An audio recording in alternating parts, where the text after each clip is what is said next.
bulijjo ekibiina kya National Unity Platform kyasobola okubeera nga tekifulumya lisiti ey'ababaka abasobola okubeera nga tebasusula okubeera nga temunange bakikwatira kaadi oba bakikwatira flag mu kalulu akajja ka 2026 era nga ababaka bangi nnyo abamu ku abo ababaddeyo basobola okubeera nga tebaddizibwa kaadi ate abalala kyamazima kiri nti kirabika tebabadde bamukisa nnyo era basobola okubeera nga ate abareplacingibwa abantu ab'enjawulo kakati nno abamu ku abo basobola okubeera nga tebaggyibwayo kwe kuli omubaka wa Busiro East amanyikiddwa nga Medad Segona era nga Medad Segona asibbanga ddene nnyo ajjukirwa olw'ebigambo bye we yali awo mu nomination yavaayo nabeera nga atategeeza nti ekibiina kisobola okubeera nga tekikola era nekibeera nga tekironda omuntu omulala olw'ensonga nti yasinga okubeera nga ate ategeera era nga senga abakira ku makya ne balonda omuntu omulala nga si ye bajja kubeera nga temunange abakoze ekintu ekyo bajja kuba tebategeera bulungi akatambi ako kasobola okubeera nga tekatambula era ngenda kubeera nga ate nkakuddizaawo naawe osobola okubeera nga ate okewulirako era nga omuntu asobola okubeera nga ate ajja mu kifo kye ye Walukaga era nga Walukaga ono yabadde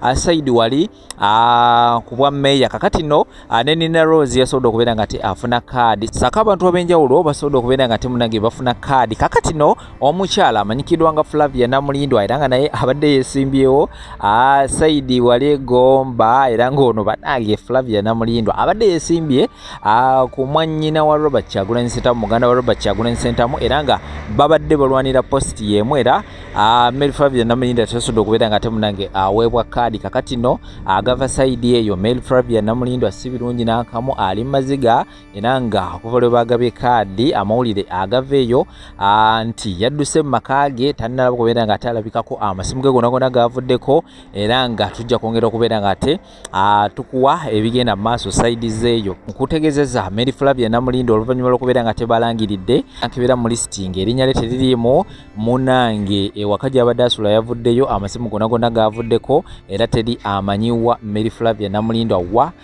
waali ssaawa eno era nga ndowooza munzikirize mbere nga tembaterawo n'obutambi buno musobole okubeera nga temulaba embeera nga bweri ku nsonga ya kaadi naye nga embeera ekutte wansi ne waggulu abamu bali mu kubeera nga tebajaguza ate abalala bali mu kubeera nga temunnange bali maziga so kamere nga tenkuterawo obutambi buno era naawe olina eddembe okubeera nga oteekawo endowooza yo wansi awo gwolooza ki ku kibiina ekya National Unity Platform kyasobola okubeera nga te bakola olowooza balonze bulungi nnyo bano ba MPs bawadde kaadi be babadde bagwanira okubeera nga tebafuna kaadi oba bakoze era so genda wasaba mu comment section teekawo endowooza yo likinga video ate sharingirako abalala n'ensonga endala nnyingi nnyo komaotemba amanya gange mpitibwa Mulindwa Isma nga mbadde neesimbyewo okulembera abantu bange ene Mukono municipality as a member of parliament olunaku lwajjo ekibiina kyange kyagabye kaadi era obuvunaanyizibwa obw'okutukulembera bwaweebwa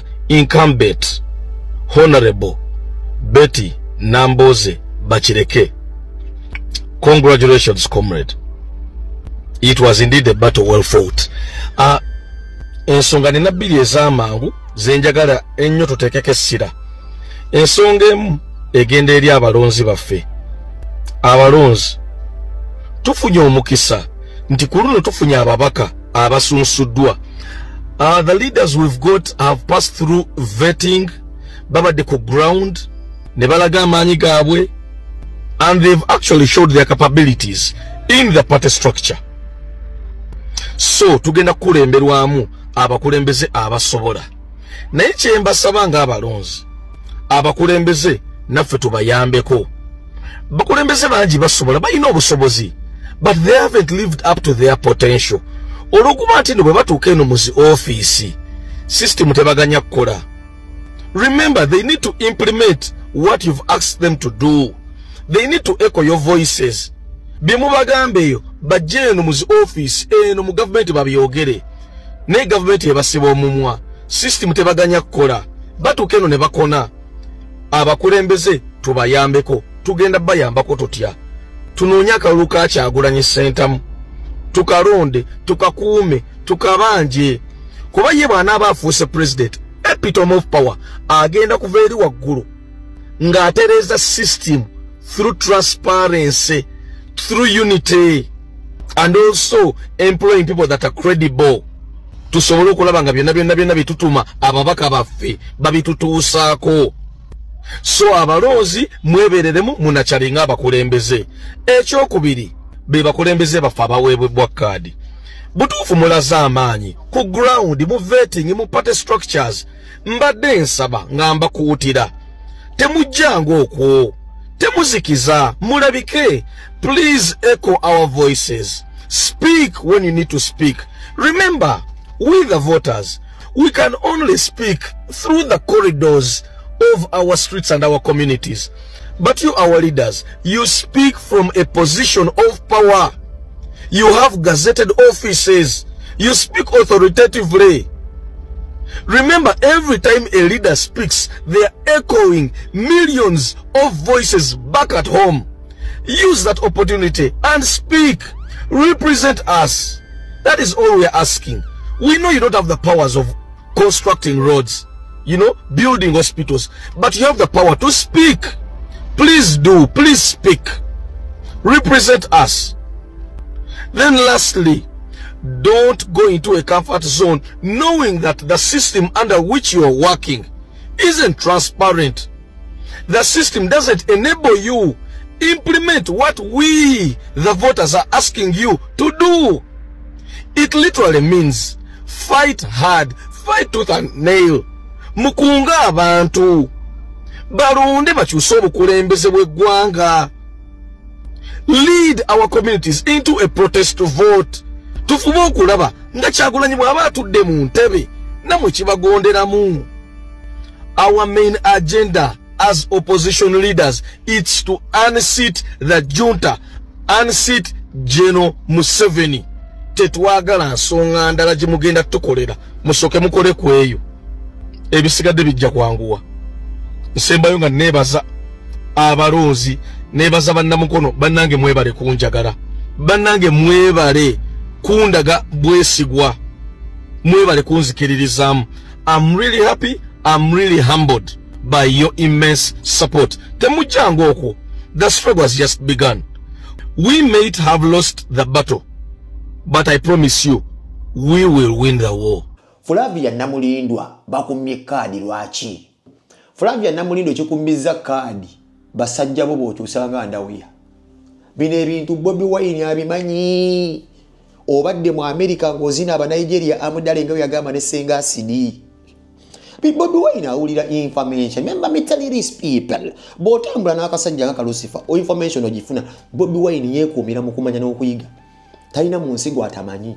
Alina obudde bwa internet, alina n'obudde bwo governing ensi n'okulungama ekibiina kye. Talina kimuyitaku. Akola lwalina balisaaki aba bamwetoolodde. Flavia Namulindwa, the mere fact nti wagenda n'okwata mukwano gwa Bobi Wine bayita case n'omunyagako million 2 nga yakajja e Uganda n'omugamba ogenda kumusuza. Bambi nakuwa obusende bwe yatundamu ekibanja nga ze mu America otandika bali musuza ng'osuza case California. Ate n'omwefuulira.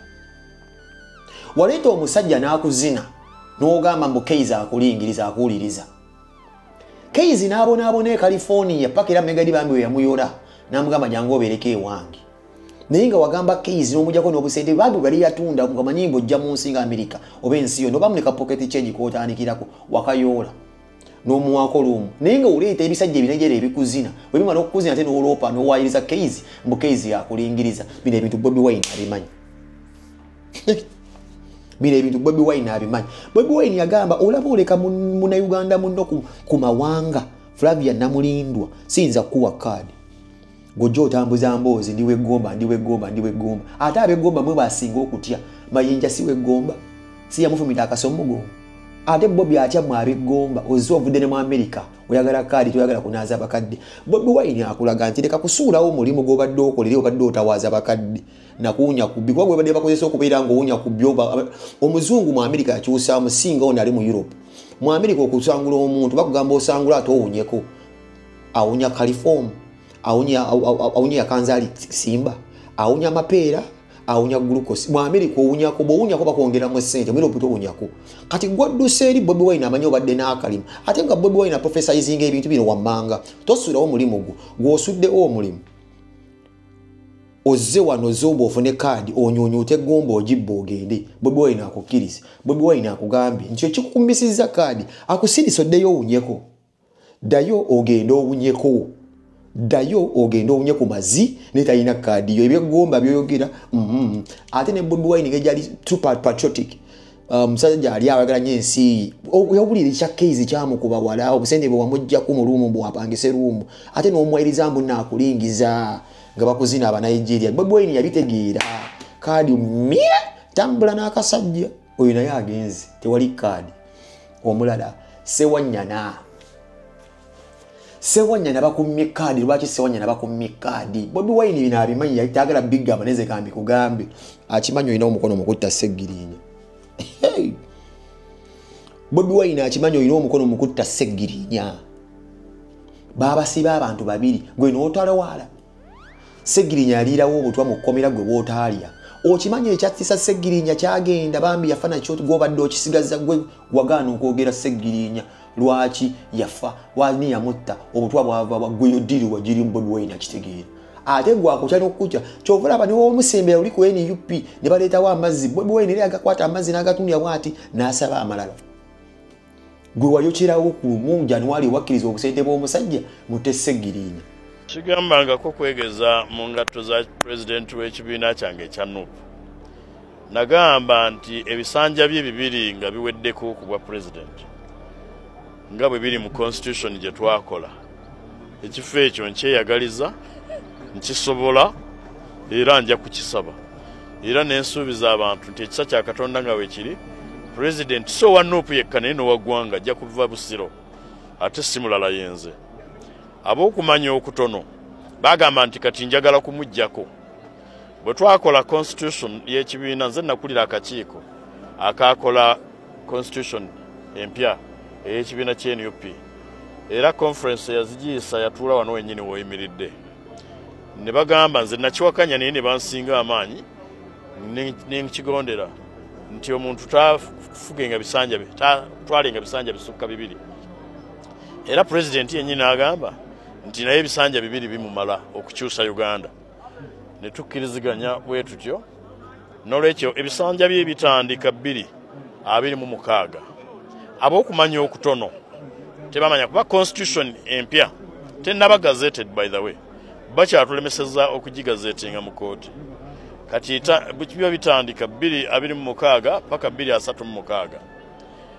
Nalabye ab'okumanya okutono mu bufunza abatabitegeera nga bampalalira babuuza nti gwengaani okumanya kwabwe kwakogga kubanga omuntu ng'osomye constitution y'ekibiina kya NUP egamba nti buli memba alina eddembe kukuvuganya. Ate nze mbagane nti sigenda na kuvuganya naye weewaawo nakyo tekimenya mateeka. Sigenda kuvuganya naye kubanga nakkiriza nti tubeere benkanya gyali ebisanja bye bibiri mu constitution abimaleko 236. Ate tetuwogera kukulembera bukulembeze NUP, tuwogera ne kukulembera eggwanga. Kati kibategeeza abo abatamanyi nti Honorable Kyagulanyi muto wange bw'abanga amaze okukulembera ebisanja ebibiri ekibiina kya NUP tukiwanduukulule tekibiina president mulala oba si kyo nti ekibiina kya NUP tekivuganye kusimbawo omuntu mulala kuba president wa Uganda nti president Kyagulanyi anabeera president wa Uganda asembayo oba president wa NUP asembayo. Bansonyiwa abo abatabitegeera. Nali njogera nga mbuulira abo abanabitegeera. Abatabitegeera nabo nja kufuna session yaabwe. Ako nako kabonero nti ndi Nyamansava. Buli muntu ayagala omuntu alinga nze okubeera mu kibiina kye. Fact omukadde w'entebe yeetakoowa kweyagaliza balinga nze. Ekyo si kyange kya Katonda gwe neebaza nti ansiiza akazigo okwegombesa. Eyo nteekateeka sigikolangako. Abaagikola banjagala era nange bannange mbaagala. Naye nina ekibiina. So mu nteekateeka yange olwaleero temuliimu kuyingira kibiina kirala. Si ye second term ya president aliko. Mu constitution gye twogerako tannatandika. Wabula ng'emaze okulangirirwa mu kyapa kya gavumenti lwajja okutandika. Ekyokubiri saasobola kubeeramu. kyemutegeeza waaliwo provision ey'okuwa apologies ne tugissa mu gazeti bwekikwatako wawulira beemulugunya saasobola kubaamu era bekikwatako nabategeeza bamanyi lwaki saalimu kitusobozese okwetegereza oba abantu ddala basaanidde ekyokubiri kubanga babeerawo abantu bangi abalaga obwetaavu bwabwe okuvuganyiza ku kaadi y'ekibiina eno enteekateeka y'okusunsula so nzikomezaawo ekibiina kimpime ne bannanga banaaba bataddeyo abatatya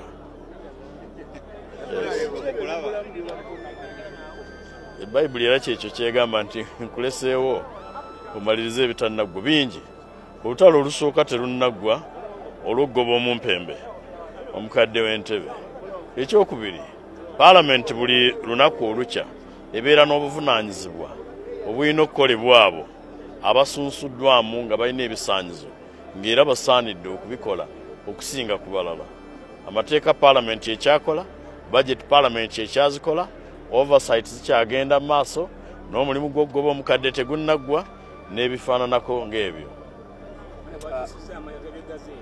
saakyusiza mannya gakyuka dda etteeka erya registration of persons act bwe lyajja lyagamba okukola deed poll era tekisoose kati nakikola mu myaka egyayita naye buli lwoba presenting empapula opresentinga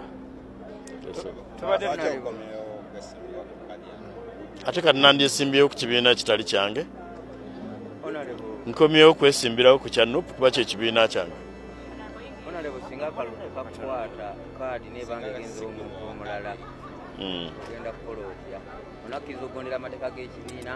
ate bulijjo sigatambulirako nali mbaganye okumbuuza ebibuuzo ebitatuukanye kye bayita fantastic ideas nti nteeka ku minzaani oteekeko n'abalala tojja kuddamu kumbuuza kibuuzo ekyo bwe kyotegeeza nti ekibiina kyaffe tekyagala mutindo ekibiina kino kyagala mutindo era mu kiseera kino omutindo ku kaadi y'ebusiro kitegeeza kulonda nze so toyinza kumbuuza nti akabenje kajja kugwa ate ne balonda gundi ne balonda gundi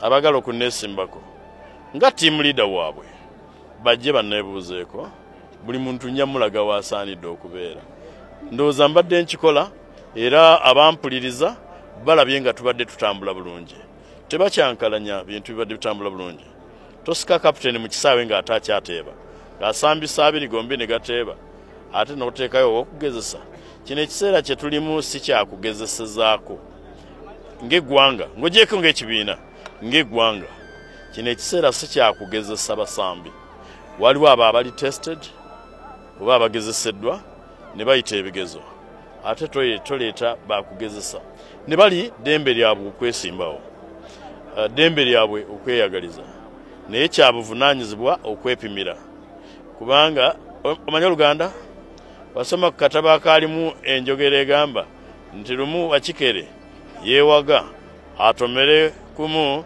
n'akate Wakikere yagira ki yeyabika ekyokubiri atamuzadde amutikka jjinja lwaki wandyagadde omwana wa munno okumutikka kyatasobola ng'ate wali wakisobola tumaze ebbanga nga tulwana ne kooti eno kangaroo court it's a kangaroo establishment mumugiyita kooti naye ekyamazima semufu kangabaana abaana baffe bangi babasibye infact omukubo yono omulala wuuno owulidde bano bonna twabajjayo nga kumpi enjala baagala zisokoolamu babakubye emiggo muyitirivu obukongovule babumenye naye kati omukadde nga bwasazeewo okusayininga ekiteeka kye kati agguddewo tudde mu kooti era mu bbanga tono tugenda kuba tuyingidde kooti ffe katulwanyise obwongo tukole ekyo omanyi si kirungi kugenda kulwana na muntu waakusinga fuba okugenda w'omusinga mu bintu bino tumusobola era tumulazeeko nti tumusobola namanyaako nti enteekateeka y'omukadde w'entebe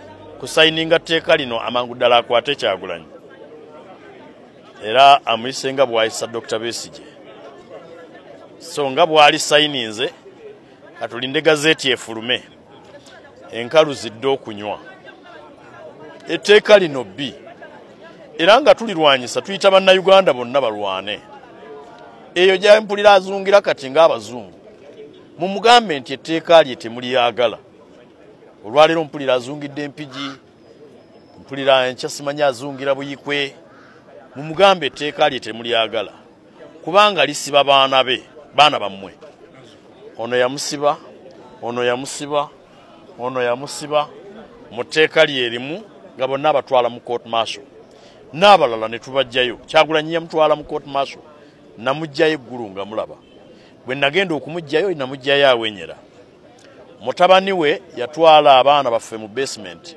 buli agenze mu basement bano ba Edward Sebufu edi mutwe n'abalala bonna bavuddeyo nga bawenyera bonna bavuddeyo nga babonaabona be bakuddemu enjala babakuddemu ate abo be b'omukisa abafulumyeyo abalala babattiddeyo bakibalama tebamanyiddwako mayitire n'olwekyo buli muntu akitwale nga lubimbirwe okulwanyisa ekkooti Semufu